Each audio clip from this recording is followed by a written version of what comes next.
इंद्र सिंह जी, राष्ट्रपति भवन से। राधे राधे जी। गुरु जी के चरणों में कोटि कोटि प्रणाम। गुरु जी, मैं सेना से हूँ। सेना में रहते हुए ज्यादा आध्यात्मिक ज्ञान की तरफ नहीं जुड़ पाया। जीवन का काफी समय व्यर्थ कर चुका हूँ। पिछले 4 महीने से आपसे जुड़ा हूँ, आपका सत्संग सुनता हूँ, जिससे मुझे काफी बल मिला है। श्री राधा नाम जप करता हूँ, लेकिन मन के विचार नाम जप में बाधा उत्पन्न करते हैं, जिससे मानसिक परेशानी बढ़ती जा रही है। उचित मार्गदर्शन कीजिए। उससे मानसिक परेशानी बढ़ती नहीं चली जा रही, आप उसको नकारात्मक सोच में ले रहे हैं, आप निगेटिव ले रहे हैं। आपका अध्यात्म बल गंदगी को निकाल रहा है। कई बार सत्संग में और एकांतिक में भी कहा है, शायद आपने उसे गौर से नहीं सुना होगा। हमारा मन एक चिप की तरह है। देखो, ऐसी ऐसी छोटी चिपें आती हैं, 350 घंटे 500 घंटे का उसमें प्रवचन या कुछ भी भरा जा सकता है। तो ये भगवान का मन जो बनाया हुआ है, ये अनंत जन्मों के इसमें गंदे और अच्छे दोनों संस्कार भरे हुए हैं। पूरा डिलीट करना है। निर्मल मन जन सो मोहि पावा, भगवान कह रहे हैं। अब जब आप राधा राधा जपना शुरू किए तो गंदगी निकल रही। कोई आ रहा है तो आप देखोगे, या जा रहा है तो देखोगे। अब वो आ नहीं रहा है, वो जा रहा है। मन भजन करने पर मन में जो विकार निकलते हैं, मन में जो गंदगी आती है, वो आ नहीं रही है, वो अंदर की छुपी हुई बाहर निकल रही है। धैर्य पूर्वक आप थोड़ा दीर्घ काल तक जपिए, फिर आप देखेंगे कि धीरे धीरे वो कम होता चला जा रहा है। फिर उसमें आने लगेंगे भगवान की झांकियां, फिर महापुरुषों की कृपा तुम्हें अनुभव होने लगेगी। स्वप्न में दिव्य भगवान की कोई न कोई लीलाएं ऐसी, फिर आगे बताना नहीं पड़ेगा, वो रास्ता चल पड़ेगा। अभी कुछ दिन सहने का मार्ग है।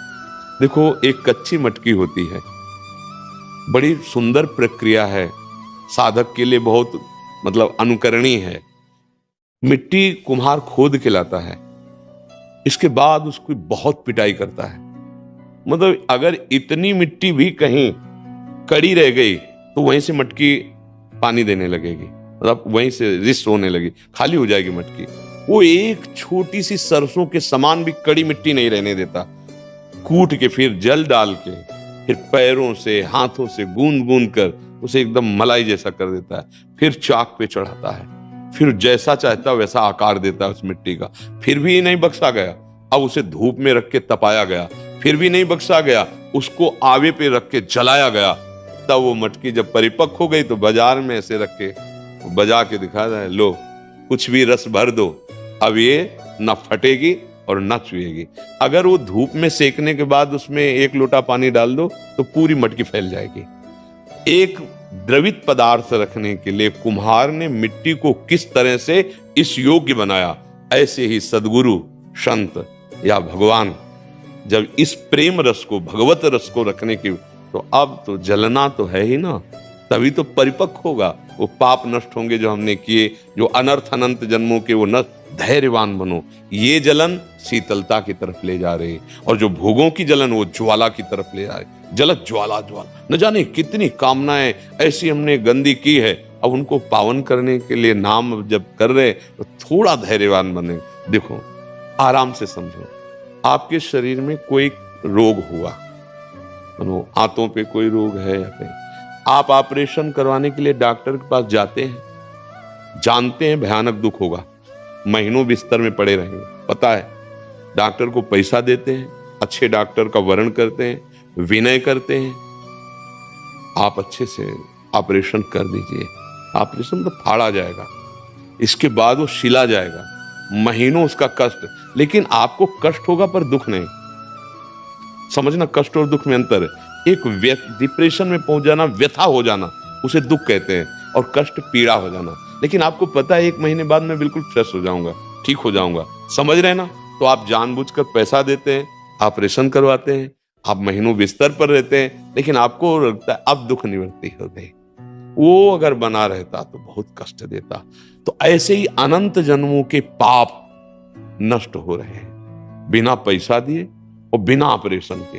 राधा राधा राधा, आप देखो, अनुभव करके बता रहे ना, मन बहुत परेशान कर रहा है, क्योंकि अभी तक वो तुम्हें परेशान करता रहा है, अब उसको परेशानी शुरू हो गई। अनुभव में आ रहा है ना, परेशान है मन, क्योंकि इस बेईमान ने हमको प्रेरित करके ऐसे कर्म कराए कि दुर्गति हो जाती है।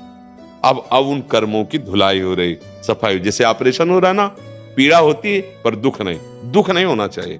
दुख होगे तो फिर व्याकुलता आएगी और भजन छूट जाएगा।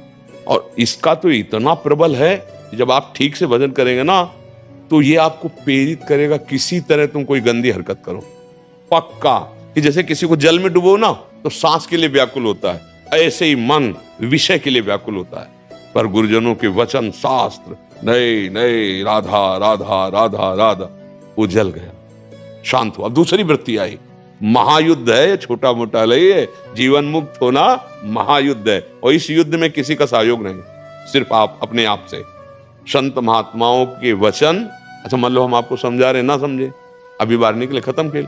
चलना तो आपको है ना, जैसे डॉक्टर ने औषधि दे दी, खाना तो आपको है ना, परहेज तो आपको करना पड़ेगा। स्वस्थ आप डॉक्टर के दिए हुए औषधि से हो जाएंगे, पर आपको खाना पड़ेगा। अब आप ना खाएं, औषधि ले जाके फेंक दे और परहेज बिगाड़ दे तो रोग बढ़ जाएगा। ऐसे ही ये रोग है, इसका नाम भव रोग है, ये बहुत दुख देने वाला है। इसलिए आप धैर्य पूर्वक, पढ़े लिखे हो, हमारी बात समझ रहे हो, बिल्कुल सरलता से समझाया है। हम जानबूझकर दुख निवृत्ति के लिए ऑपरेशन कराते हैं। अब हम जानबूझ करके इस दुख को सहेंगे, मन को निर्मल करेंगे, गलत आचरण होने नहीं देंगे, चाहे जितना ही हमें प्रेरित करे। और बिना आपके दस्तखत के कुछ कर नहीं सकता, आप स्वीकृति करेंगे तभी ये कर पाएगा। चलो अच्छा, आज बस मरे मारेगा। अब ये देखो ना, संसार के आंख खोल के देखो, कैसी हरकतें करवा देता है, आजीवन जेल, कैसी हरकतें करवा देता है, मृत्यु सजा, मृत्यु दंड मिल जाता है। क्या किया? ऐसा फंसा दिया कि दिव्य मानव जीवन जिससे भगवत प्राप्ति होती, जीवन मुक्त हो जाते, मार दिया गया, नष्ट हो गया। या आजीवन कारागार, वहां कुसंग ही कुसंग, कहां में पहुंचा दिया? कुसंग ही कुसंग, जलते रहो जीवन भर। इसलिए भाई, मन के गलत संकल्प पर दस्तखत भर मत करना और इसको जलने दो, ये पक्की मटकी बनेगा। इसी में प्रेम आएगा, इसी में ज्ञान आएगा। इसलिए विचलित नहीं होना है, विचलित पक्का जानबूझ करके हमें ऑपरेशन करवाना पड़ेगा। इसका नहीं आते, यहाँ लोग आते हैं कि महाराज ऑपरेशन करवाने जा रहे हैं। हाँ जाओ भैया, नाम मत छोड़ना, क्योंकि एक बार ऑपरेशन हो गया, वो दुख, आगंतुक जो दुख है वो दूर हो जाएगा। जानबूझकर इतना भारी कष्ट सहते हैं, महीनों बिस्तर में पड़े रहते हैं, पर ये कष्ट नहीं है, ये कष्ट की निवृत्ति है। रोज आनंद बढ़ता चला जाएगा। थोड़े दिन आप केवल जमे रहिए, गलत मत होने पावे। जैसे पोछा लगाते हैं तो थोड़ी देर हमको पंखा चलाना पड़ता है, वो सूख जाए, खिड़कियां बंद, अगर खुला रहेंगी तो फिर धूल भरी आंधी आएगी, गंदा कर। तो ये खिड़कियां हैं, इनके द्वारा गंदी बात न जाने पावे ना, और ज्ञान का पंखा चलता रहे, जिससे तुम्हारे जो ये साधन कर रहे हो ना, पोछा लगा रहे हो ना मन, ये बिल्कुल सूख जाए, कोई गंदगी चिपकने न पावे। फिर निर्मल मन जन सो मोहि पावा, उसी मन मंदिर में भगवान का दर्शन, आप परमानंद। ये संत महात्मा ऐसे थोड़ी जीते हैं जो सही मार्ग में चल रहे हैं। हाँ, भगवान कहीं दूर नहीं होते, वो प्राणों में, वो मन में, वो नेत्रों में वो समाये रहते हैं। तन मन के बिछुरे नहीं, चाह बढ़े दिन रैन। अद्भुत प्रेम, अद्भुत। नहीं तो ये हम आपसे क्या कई बार सत्संग में कहा है कि थोड़ा हमारा जिद्दी स्वभाव रहा है, तभी तो मतलब इस मार्ग में चल पाए। अकेला जीवन हमारे को अगर अनुभव ना होता तो हम माइक से कह देते, लेकिन आपको पग पग बता रहे हैं। वो ऐसे दुलार करते हैं कि अनंत माताएं प्यार नहीं कर सकती। अब वो जाने मोरी छाती, मीरा जी कहते गिरधर मुझे कितना सुख देते, जाने मोरी छाती। वो कोई ऐसा लड्डू तो है नहीं कि ऐसे बता दिया जाए। हाँ, आपकी यदि प्रवीण बुद्धि है तो आप देख के समझ सकते हो कि खाया हुआ पुरुष और भूखे पुरुष का चेहरा बताता है। जैसे कोई भूखा हो और ऊपर से कहे कि आज मैं 56 भोग खा के आ रहा हूं, भले आगे ही लगा ले, लेकिन उसका रोम रोम बताएगा कि भूखा है। ऐसे ही भगवत आनंद का अनुभव और भगवदा आनंद की केवल बातें, दोनों में अंतर हो जाएंगे।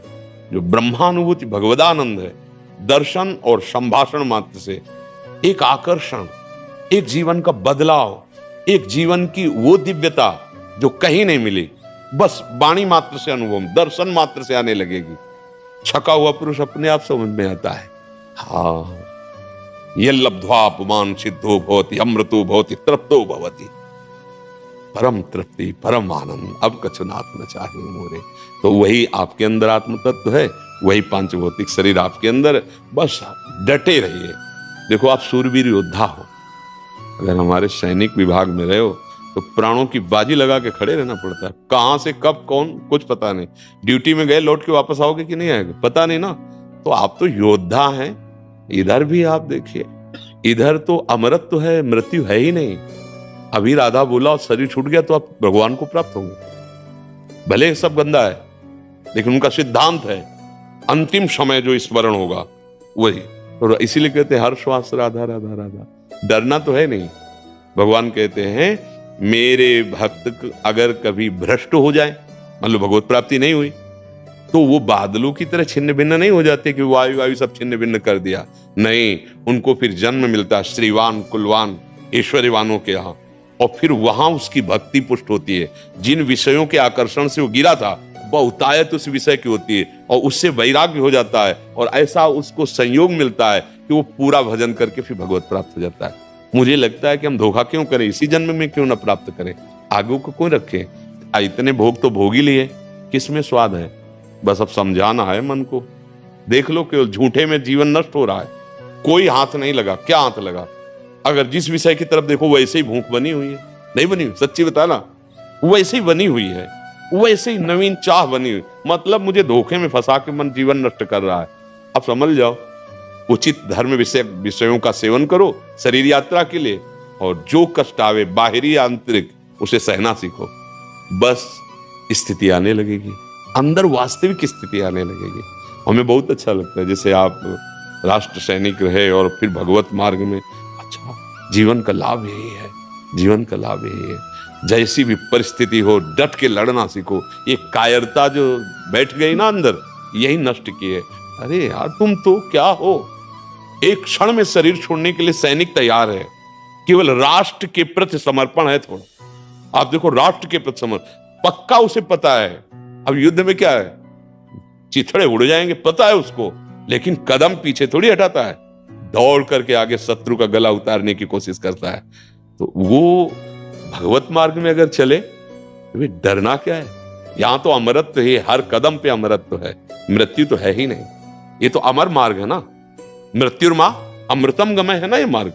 असतो मां सदगमय, तमसो मां ज्योतिर्गमय, मृत्युर्मा अमृतम। ये तो अमृत पथ है, इसमें तो भय है ही नहीं। इसमें बस ये थोड़ी देर लड़ाई लड़नी है मन के साथ, और जीत गए तो अमर पद है, परम पद है, और हार गए तो चांस है। हार गए तो ऐसा नहीं कि रिजेक्ट कर दिए गए, चांस है, बढ़िया मिलेगा आगे, अगला जन्म मिलेगा, भक्ति का सानिध्य मिलेगा, और जिन भोगों में भ्रष्ट हुए उस भोग की बहुतायत होगी, और भगवान उठा करके ऐसी स्थिति दे देंगे कि वहां जैसे भरत जी महाराज हिरण में आसक्त हो गए, भगवत भाव भूल गए, अगला जन्म हिरण का हुआ। क्या हुआ? हिरण के शरीर को गंडकी नदी में खड़ा करके सूखे तृण खाकर भगवान का नाम, और अगला जो जन्म हुआ ब्रह्मबोध संपन्न महापुरुष की ऊंची भूमिका जड़ भरत जी के रूप में। भजन कभी व्यर्थ नहीं जाता। हाँ थोड़ी चूक हो जाएगी तो जन्म अगला हो जाएगा, पर ऊंची स्थिति का, क्योंकि भगवान का जो नाम है ये बीज कभी नष्ट होने वाला नहीं। एक बार राधा का ना तुम्हारे हृदय में पड़ गया, अब ये उद्धार करके ही छोड़ेगा। हाँ अगर बार बार राधा कहोगे सावधान रहोगे तो इसी जन्म में हो जाएगा, नहीं उद्धार तो करके ही छोड़ेगा।